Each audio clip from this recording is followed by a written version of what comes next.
ও আমার সাথে শেষ দেখাও করেনি। স্বামীর আপনি শেষ দেখতেও পারেননি। মারার পর যে কাটা কাটা দাগ, ওইখানে লবণ আর মরিচ করে সারা শরীরে ডলছে। হ্যাঁ, আমার হাজবেন্ড? হ্যাঁ, আমার হাজবেন্ড। মারছে, কাটছে, যখন ফাটছে ওই ফাটাগুলোর মধ্যে মরিচ আর লবণ দিয়েছে। জি। আপনারে ভালোবেসে বিয়ে করছিল? হ্যাঁ, আমাকে ভালোবেসে বিয়ে করছিল।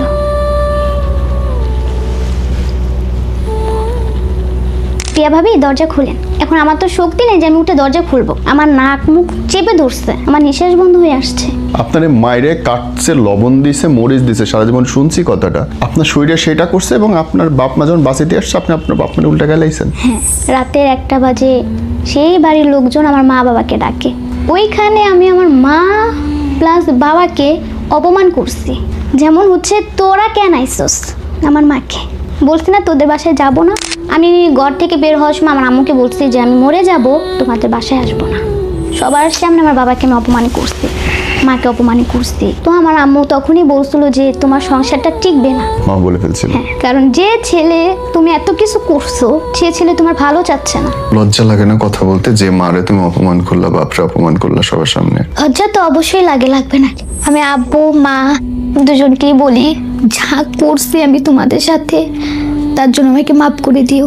জানি না কতটুকু মাফ করবা, তবে মাফ করে দিও, অভিশাপ আর দিও না। ওকে নিয়ে কেউ কথা বললে আমার মেজাজ গরম হয়ে যায়, সেটা ভালো কথা হোক খারাপ হোক। মানে আমার হাজবেন্ডকে নিয়ে কোনো কথা বলা যাবে না। তোমার বিয়ের পরে তোমার স্বামী তোমার সাথে এসে উঠলো তোমার বাড়িতে? হ্যাঁ, আমার বাড়িতেই। আমাদের অল্প করা চাল ছিল। একবার হচ্ছে 2 টানা বৃষ্টি হয়েছিল, সেদিন হচ্ছে আমাদের ঘরে চাল ছিল না। পাশের ঘরে একটা আপু আমাকে চাল দিচ্ছে, আমি খিচুড়ি রান্না করছি। ওই খায়া ও বাড়িতে গেছে। আমি কি খাবো কি পরবো ওর মাথায় ছিল না। ঈদের সময় আমার বিয়ের প্রথম ঈদ, ও আমাকে কিচ্ছু দেয় নাই। বিয়ের পরে সকালার জিনিসটা আমি ভুলে গেছি। একসময় আমি হাসতে সাজুগুজু করতে খুব পছন্দ করতাম, আমাকে প্রচুর মারছে। ঈদের আগে? কেন? বাড়িতে যাইতে দিব না তাই। আপনাকেও নিয়ে যাবে না? না, আমাকেও নিবে না। মানে তোমার হাইট কম, এইটা বিয়ের 2 বছর পরে এসে তার মনে হচ্ছে? হ্যাঁ। ইভেন তুমি একবার বাচ্চা কনসিভ করতে গেছিলা? হ্যাঁ, 4 মাসের বেবি ছিল, নষ্ট করে ফেলছে। তোমার প্রতি ওর অভিযোগ ছিল কিছু নিয়ে? কোনো কিছু অভিযোগ নেই। উনি এখন বলে আমি খাটো। যখন সাথে ছিল তুমি যে একটু খাটো, এইটাতে কি তার শারীরিক কোনো অসুবিধা হয়েছে? না। কোনোদিন জিজ্ঞেস করছিলা? হ্যাঁ, করছিলাম। কি জিজ্ঞেস করছিল? যে আমাকে নিয়ে তোমার কোনো প্রবলেম আছে থাকতে বা বসতে? বলে না, তুমি পারফেক্ট আছো আমার জন্য। নিজে মুখে বলেছে? একান্ত সময়ে? হ্যাঁ। তাহলে অসুবিধাটা কই আপু? এখন অসুবিধা কোথায় ও একমাত্র বলতে পারে। আমাকে সব জায়গা থেকে ব্লক করে রাখছে। সত্যি কথার অপরাধে আমাকে ছেড়ে দিবে। সত্যি কথার কি অপরাধ হইলো? তুমি তোমার বিয়ের কথা তোমার শ্বশুরবাড়িতে জানাইছো এবং এটা তো কাবিন করে বিয়ে। হ্যাঁ। আপনাকে রেখে বিদেশ চলে গেল। তার মানে যাওয়ার দিনও বলে যায়নি তোমারে? জানতা না যে স্বামী চলে যাচ্ছে? না। বোন, তোমার তো বয়সে হইলো 18 হইলো এবার, রাইট? জি। এর মধ্যে তুমি বিয়ে করলা, সংসার করলা, আবার জামাই তোমাকে রেখে বিদেশেও চলে গেল। তোমার বিরুদ্ধে অভিযোগ কি ওর? আমার প্রতি তার কোনো অভিযোগ ছিল না, বা আমারও কোনো অভিযোগ ছিল না। আমাদের শুরুটা হচ্ছে একটা রেস্টুরেন্টের মাধ্যমে শুরু হয়। ওইখানেই আমাদের পরিচয় হয়। 1 বছর 2 বছর সম্পর্কে যাই। তো ও আমার 2 বাসায় বছরের আসে। সম্পর্ক ছিল? হ্যাঁ, রেগুলার দেখা সাক্ষাৎ, কথা বলা, কথাবার্তা, Okay. কোথাও ঘুরতে যাওয়া, আমার বাসায় আসতো। হ্যাঁ তো একদিন হুট করে বললো যে বিয়ে করবে। হ্যাঁ তো আমি বললাম বিয়ে, আমি ওনাকে বলছিলাম বিয়ের কথা, হ্যাঁ, যে এভাবে আবার কিভাবে আমরা বিয়ে করি। ওকে। তো বলতেছে তুমি কাজ করো, হবে না। মানে আমি হচ্ছে মিডিয়ায় কাজ করতাম। আচ্ছা, তুমি ক্যামেরার সামনে কাজ করতে? হ্যাঁ, ক্যামেরার সামনে কাজ করতাম। তো উনি হচ্ছে হবে না। তো ওনার জন্য আমি সব ছেড়ে দিয়েছি, কাজ করা ছেড়ে দিয়েছি। পরে বলতেছে আচ্ছা ঠিক আছে। আমার মা বাবাকে রাজি করালো। আমার মা বলছে যে না, গার্জিয়ান ছাড়া আমরা বিয়ে দিব না। ওকে। উনি হচ্ছে গার্জিয়ান আনবে না। কেন? ওনার গার্জিয়ান মানবে না, আচ্ছা। তার জন্য আনবে না গার্জিয়ান। তো আমার মা বাবা তাকে বললো যে গার্জিয়ান ছাড়া বিয়ে দিব না, এমন এমন বাড়িতে পাঠায় দিছে।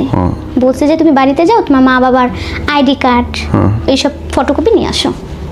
এটা হচ্ছে আমার আম্মু আব্বুর একটা চালাকি ছিল যে ওনাকে বাড়িতে পাঠিয়ে দিলে অবশ্য উনি মা বাবাকে ছাড়া আসবে না। তো আমার আম্মু আবার ফোন দিয়েও বলছে যে তুমি আসছো না, আমার মেয়েকে বিয়ে দিব না। তো ও আসছে। আসার পরে আমার বাবার কাছে তার মার আইডি কার্ড, বাবার বাড়ির ঠিকানা সব কিছু জমা দিচ্ছে। দিয়ে পর হচ্ছে আমি ঠিক আছে, আমি তো অনেক খুশি, যেহেতু প্রেম করছি বিয়ে তো অবশ্যই হবে। তো বিয়ে হলো, হওয়ার পর 1-2 মাস ভালোই ছিলাম, বাবার বাসায় ছিলাম। ওর হচ্ছে কোনো কাজ নেই, বেকার। আমার মা এই 1-2 মাস কি তোমার মানে ওর শ্বশুর বাড়িতেও তোমার বাড়িতে ছেলে? আমার বাড়িতেই ছিল। তোমার বিয়ের পরে তোমার স্বামী তোমার সাথে এসে উঠলো তোমার বাড়িতে? হ্যাঁ, আমার বাড়িতেই। আচ্ছা। পরে এইভাবে দেখতে দেখতে তো ও কোনো কাজ পায় না। ওকে। কাজ না পাওয়ার পর আমার মা হচ্ছে জব করে, তো আমার মা আমার বাবা দুজনেই আমাদের চালাচ্ছে। কয়টা ফ্যামিলি তার মেয়েকে বিয়ে দিয়ে জামাই সুদ্ধা পালে? উচিত না, একজনও না বোধহয়। আমার বাবা পালছে, আমার মা পালছে। এক কথায় হচ্ছে ওনার হাত ছাড়ে নেই। ওনাকে যতটুকু মানে আমার মা বাবা পারছে তাকে করছে আর কি। হুট করে হচ্ছে আমাদের আম্মুর মধ্যে আমার একটু ঝামেলা, মানে আমি ঝামেলা বলতে ওকে নিয়ে কেউ কথা বললে আমার মেজাজ গরম হয়ে যায়। সেটা ভালো কথা হোক খারাপ হোক, মানে আমার হাজবেন্ডকে নিয়ে কোনো কথা বলা যাবে না। সেটা আমার হাজবেন্ড খারাপ হলে আমার কাছে। যাই হোক, এভাবে আমার আম্মুর সাথে আমার তর্ক হলো। হওয়ার পরে ও হচ্ছে কাজ পায় না। আমার আব্বু স্বপ্নে কাজ নিয়ে দিয়েছে। তো এখানে 1 মাস কাজ করে আমাকে নিয়ে আলাদা হয়ে গেছে। যাক, ভালো কথা, আলাদা হয়েছি। 4000 টাকার রুম ভাড়া। আলাদা হওয়ার পরেও এখানে হচ্ছে রোজা চলে আসছে। এখন আমার আম্মু তো, আমি ঘর থেকে বের হওয়ার সময় আমার আম্মুকে বলছি যে আমি মরে যাব, তোমাদের বাসায় আসবো না। আজকে তো তুমি মার বাসায়। হ্যাঁ, কিন্তু ওই তোমার মুখটা, গর্ব কই গেল? হ্যাঁ, ওই বড় কথাটার কোনো দাম নেই এখন। কারণ আমি খুব বড় করে ওর হাত ধরে বের হয়ে বলছি যে আমি মরে যাব, তোমাদের বাসায় আমি আসবো না। তো আমার আম্মু হচ্ছে ভালো মন্দ রান্না করলে বলতো, পিয়া তোমার জামাইকে নিয়ে আসা খাইয়া যাও। আমরা বেহায়ের মতন যাইতাম খাইতে, খাবার খেতে যাইতাম, আসতাম, ভালোই ছিল। হুট করে ঈদের সময় আমার বিয়ের প্রথম ঈদ, ও আমাকে কিচ্ছু দেয় নাই। আমার মা ওকে 2000 না 3000 জানি টাকা দিয়েছে মার্কেট করার জন্য, আর আমাকে 4 সেট জামা কিনে দিচ্ছে। আমার একটা ভাই, আমার ভাইকেও মানে দুলাভাই হিসাবে কিছু দেয় নাই। তো আমি কখনো বলতাম না যে দাও, দিবা না কেন, দাও, বা আমাকেও দেয় নাই। আর আমি কখনো জোর করতাম না যে আমার এই জিনিসটা লাগবে, এটা লাগবে, ওইটা লাগবে, কখনো না। পরে একদিন বলতেছে যে বাড়িতে যাবে। আমি বলছি ঈদের দিন বাড়িতে যাওয়া লাগবে না, প্রথম ঈদ আমার সাথে কাটাও। ও হচ্ছে 27-28 হবে, আমাকে প্রচুর মারছে ঈদের আগে। কেন? বাড়িতে যাইতে দিব না তাই। আপনাকেও নিয়ে যাবে না? না, আমাকেও নেবে না, ও একা যাবে। বউ নিয়ে যাবে না বাসায়? না, বউ নিয়ে যাবে না। কিভাবে মারছে? ও হচ্ছে বলতেছে যে আমি বাড়িতে যাব, তুই যাইতে দিবি না। কে কি মানে হাত দিয়ে মারছে? আর হাত দিয়ে তো মারছি। ও হচ্ছে ফার্স্টে থাপ্পড় দিচ্ছে আমাকে। তো আমি আবার বলছি তুই আমাকে থাপ্পড় মারলি কেন? এটার পর ও হচ্ছে প্রচুর মারলো, গলা চেপে ধরছিল। আমরা তো আমার জামাই বউ তো দুজন তো টিন সেট রুমে থাকতাম। পাশের ঘরের আপু মানে ভাবি এসে বলতেছে, পিয়া ভাবি দরজা খুলেন। এখন আমার তো শক্তি নেই যে আমি উঠে দরজা খুলবো। আমার নাক মুখ চেপে ধরছে, আমার নিঃশ্বাস বন্ধ হয়ে আসছে। তারপর হচ্ছে যে জায়গায় কেটে গেছে, মানে মারার পর যে কাটা কাটা দাগ, ওইখানে আপনার লবণ আর মরিচ মিস করে সারা শরীরে ডলছে। হ্যাঁ, আমার হাজবেন্ড আমার হাজবেন্ড। মারছে, কাটছে, যখন ফাটছে ওই ফাটাগুলোর মধ্যে মরিচ আর লবণ দিয়েছে। জি। আপনারে ভালোবেসে বিয়ে করছিল? হ্যাঁ, আমাকে ভালোবেসে বিয়ে করছিল।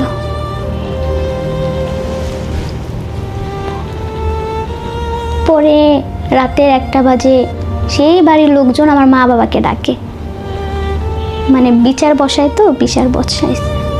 ওইখানে আমি আমার মা প্লাস বাবাকে অপমান করছি। যেমন হচ্ছে, তোরা কেন আইসস আমার মাকে, তোরা কেন আসছস, বলছি না তোদের বাসায় যাব না। আপনি পাগল, পাগল আপনি। আপনার মায়েরে কাটছে, লবণ দিছে, মরিচ দিছে, সারা জীবন শুনছি কথাটা। আপনার শরীরে সেটা করছে এবং আপনার বাপ মা যখন বাঁচিতে আসছে আপনি আপনার বাপ মানে উল্টা গেলাইছেন। যে আমার বাসায় কেন আসছস, তোদের আইতে বলছি। যাক, ওইখানে আমার অনেকে ছিল, মানে স্থানীয় যারা যারা লোক, সবার সামনে আমার বাবাকে আমি অপমান করছি, মাকে অপমান করছি। তো আমার আম্মু তখনই বলছিল যে তোমার সংসারটা টিকবে না। মা বলে ফেলছিল। কারণ যে ছেলে তুমি এত কিছু করছো, সে ছেলে তোমার ভালো চাচ্ছে না। তো আম্মু আব্বু চলে গেছে, ও হচ্ছে কাজ ছেড়ে দিছে। এখন ঘর ভাড়া দিবে কি কাজ ছেড়ে দিলে? আমিও কিছু কিছু টাকা দিতাম, আমি হচ্ছে লাইভ ভিডিও করতাম, ওইখান থেকে কিছু টাকা পাইতাম, ওই টাকা দিয়ে ওকে চলাইতাম। কখনো নিজের সকাল, মানে বিয়ের পরে সকালার জিনিসটা আমি ভুলে গেছি। একসময় আমি হাসতে, সাজুগুজু করতে খুব পছন্দ করতাম, জিনিসগুলি মানে ভুলে গেছি যে সাজ জিনিসটা কি। কিছু আয়না দিতে বললে বলতো এখন নাই, টাকা নেই, পারবো না, জোর ছিল না আমার। ঠিক আছে, যখন হয় তখন দিও। পরে আবার বেকার, ঘর ছাইড়া দিছে, সেই আমার মার বাসায়। কোথায় রাখবে আমাকে? আমার মার বাসায়। বিদেশ যাবে, আমি ওর পায়ে ধরছি যে তুমি বিদেশ যাইও না, আমাকে মারো কাটো যাই করো, বিদেশ যাইও না। ও সেই বিদেশে গেল। আপনাকে রেখে বিদেশ চলে গেল?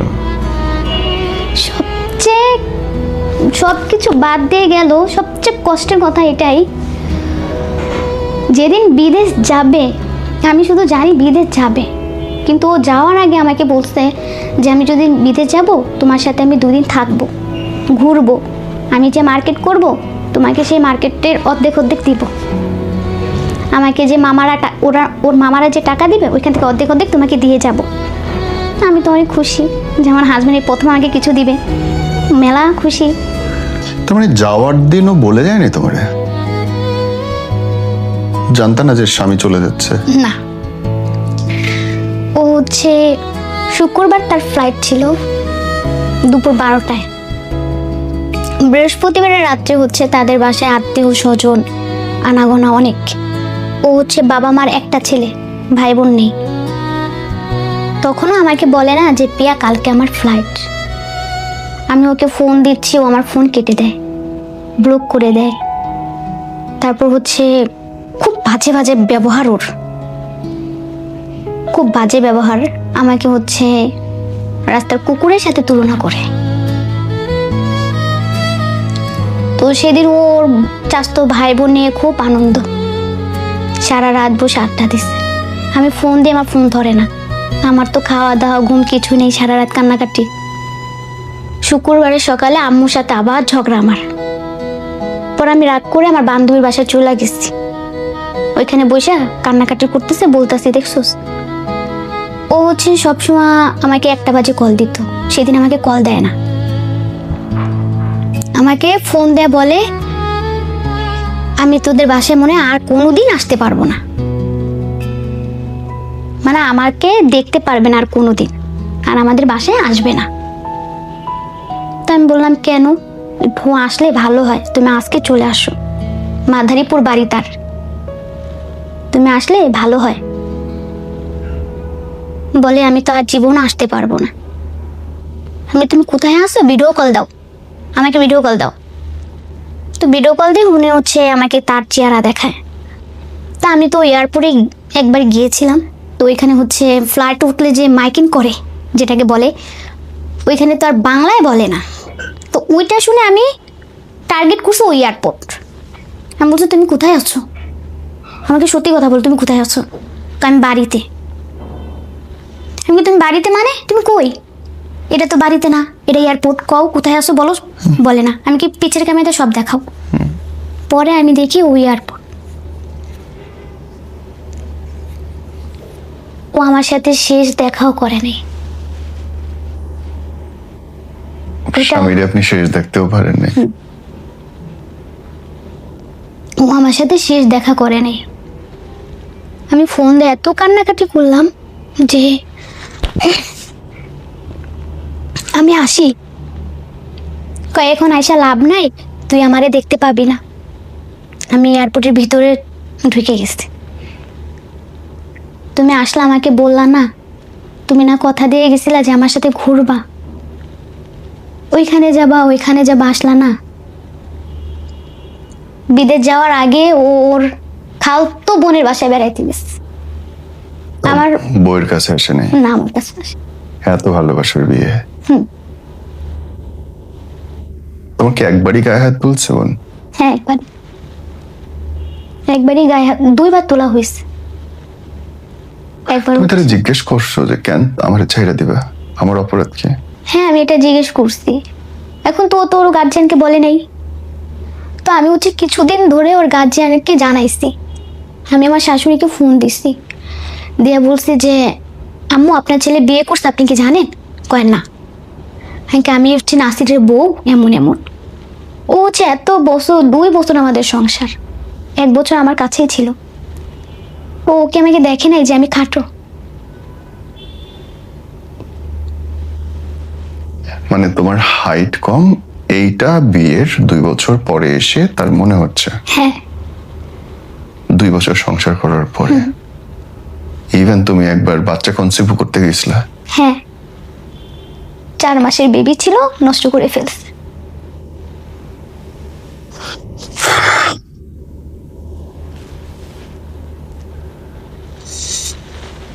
ও হচ্ছে এগুলি, মানে আমি এখন, আমাকে মুরব্বীরা অনেক বলতো যে ও তোমার সাথে যায় না পিয়া, তুমি মেয়েটা শর্ট কিন্তু যাবে না, দেখবা তুমি জীবনে সুখী হতে পারবা না। ওর আম্মু আমাকে বলছে এ কথা, আমার শাশুড়ি। নেশা করতো তোমার জামাই কিছু? না, ওরকম কিছু দেখিনি। তোমার প্রতি ওর অভিযোগ ছিল কিছু নিয়ে? কোনো কিছু অভিযোগ নেই। উনি এখন বলে আমি খাটো।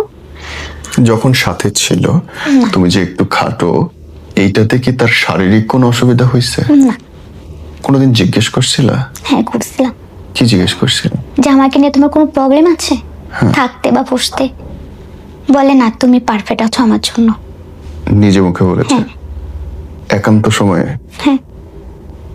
তাহলে অসুবিধাটা কই আপু? এখন অসুবিধা কোথায় ও একমাত্র বলতে পারে। আমাকে সব জায়গা থেকে ব্লক করে রাখছে। সত্যি কথার অপরাধে আমাকে ছেড়ে দিবে। সত্যি কথার কি অপরাধ হইলো? তুমি তোমার বিয়ের কথা তোমার শ্বশুরবাড়িতে জানাইছো, এবং এটা তো কাবিন করে বিয়ে। হ্যাঁ। কত টাকা কাবিন? 4.5 লাখ। 4.5 লাখ। হ্যাঁ। তাহলে তো কোথাও তো আইনি কোনো ঘাটতি নাই, ভালোবাসার কোনো ঘাটতি নাই। তাহলে ঘর কেন তুমি করতে পারবে না? ওর বলে আমি খারাপ। কোথায় খারাপ? আমি ওর কথা শুনি না। কি শোনো না? আমার মনে হয় না যে ও আমি কোনো অবাধ্য হয়েছি। আমি ওয়াশরুমে গেলেও মেসেজ দিয়ে বলে গেছি যে আমি একটু ওয়াশরুমে যাই। খাবার খেতে বসছি, তখনও ছবি তুলে পাঠাইছি যে খাবার খাচ্ছি। আমার ঘুরতে যেতে ইচ্ছে করলো, আমাকে ঘুরতে মানে যেতে দিত না, আমি যাইতাম না। ওর সাথে বিয়ের পরে কি তুমি ভাতের কষ্ট করছো বোন? বাসায় খাবার ছিল না এমন হয়েছে কখনো? না, এমন কিছু হয় নাই, তবে ও যে বাড়িতে চলে গেছিল তখন আমাকে বাজার করে দিয়ে যায় নাই। তারপর? যেমন হচ্ছে আমাদের অল্প করা চাল ছিল, একবার হচ্ছে 2 টানা বৃষ্টি হয়েছিল। সেদিন হচ্ছে আমাদের ঘরে চাল ছিল না, পাশের ঘরে একটা আপু আমাকে চাল দিচ্ছে, আমি খিচুড়ি রান্না করছি। ওই খায়া ও বাড়িতে গেছে। আমি কি খাবো কি পরবো ওর মাথায় ছিল না। ওই রাত্রে খাবার জুট ছিল পেটে? ওই যে মা আছে না, আমার বেচারা মা, উনি তো আর আমাকে ফালাই দিতে পারেনি। লজ্জা লাগে না কথা বলতে যে মারে তুমি অপমান করলা, বাপরে অপমান করলা সবার সামনে? লজ্জা তো অবশ্যই লাগবে না, যে এখন তোকে আর কিছু বলি না, কার কাছে বলবো? আমি ঘরে কান্নাকাটি করি, আমার আম্মু আমার সামনে আসে না। কিভাবে আসবে? ওনার হচ্ছে সহ্য হয় না।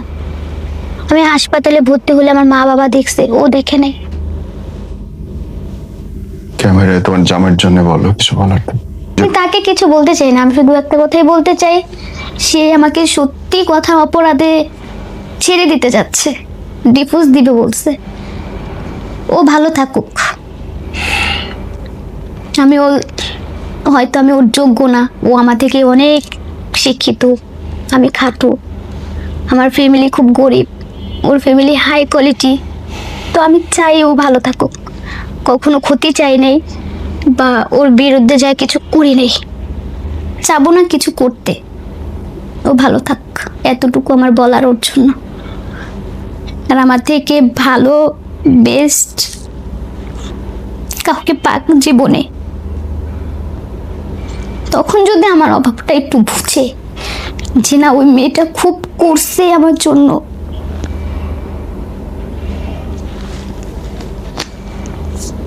ভালো থাকুক, এতটুকুই বলার, আর কিছু না। আর যদি কখনো মনে হয় ফিরে আসবে, হ্যাঁ আমি অপেক্ষা করব তার জন্য, ফিরে আসতে পারে, কিন্তু জোর করব না।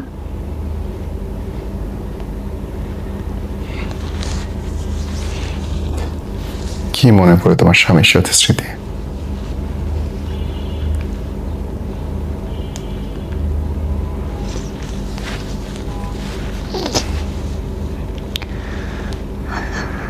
মা বাবাকে খুব অপমান করছি, তার জন্য মা বাবার কাছে আমি মাপ চাই। সরাসরি তো কখনো বলতে পারবো না যে মা মাপ করে দিও। খুব খারাপ কাজ করছো বোন। ভরা মজলিসে মা বাবাকে অপমান করছো। রাস্তা নাই, ঘাট নাই, সবার সামনে অপমান করছি মাকে বাবাকে। আমার জামাইয়ের কাজ ছিল না, আমার বাবা রিক্সা চালায়া আমার জামাইকে চালাইছে, রিক্সা চালায় আমার জামাইকে খাওয়াইছে। আমার মাকে খুব বাজে বাজে কথা বলে আমার হাজবেন্ড, যা কখনো একটা ছেলে তার শাশুড়িকে বা মাকে বলে না। খুব খারাপ কথা বলে।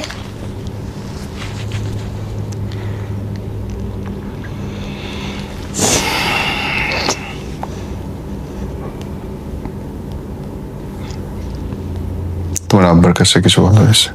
জি, তোমার আব্বার কাছে মাপ চাওয়া হয়েছে? তা তো অবশ্যই, কারণ আমি তো কখনো সরাসরি বলতে পারবো না যে বাবা মাফ করে দাও। যদি কখনো ভিডিও দেখে তখন হয়তো জানবে যে না, আমার মেয়ে মাপ চাইছে। বলো তোমার আব্বাকে, বলো, ক্যামেরার দিকে তাকে বলো। আমি আব্বু মা দুজনকেই বলি, যা করছি আমি তোমাদের সাথে তার জন্য আমাকে মাফ করে দিও। জানি না কতটুকু মাফ করবা, তবে মাফ করে দিও, অভিশাপ আর দিও না।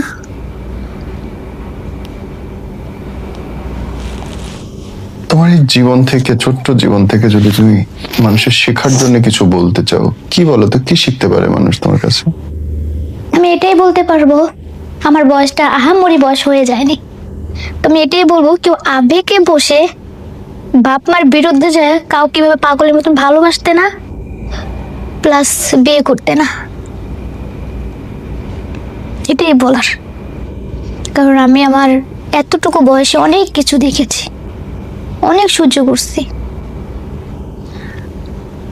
তো এতটুকুই বলার যে অল্প বয়সে কেউ বিয়ে করতে না, আর স্বামীদের কখনো মন ভালোবাসা উচিত, কিন্তু অন্ধের মতো না। অন্ধের মতো ভালোবাসলে এরকম হতে হয়, যেমন আমাকে দিয়ে আমি বুঝি। আমি সবচেয়ে বেশি মিস করি হচ্ছে আমার হাজব্যান্ডের সাথে ঘোরা,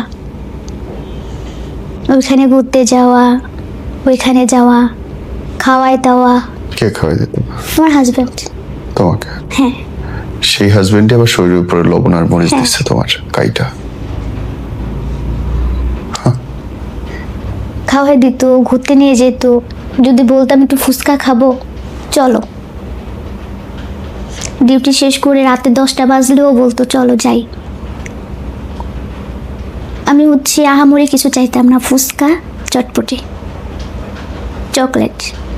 ও ভালোবেসে আমার জন্য কাজ শেষ করে চকলেট, ঝাল চিপস নিয়ে আসতো। সারা রাত বসে বসে গল্প করতাম, খাইতাম। আমি ওর সাথে খুব ভালো ছিলাম। ও হচ্ছে যতদিন ও সফলতা ছিল না ততদিন খুব ভালো ছিলাম। বিদেশ গেল, ইনকাম করা শিখছে, টাকা হইছে, এখন আমাকে আর লাগবে না।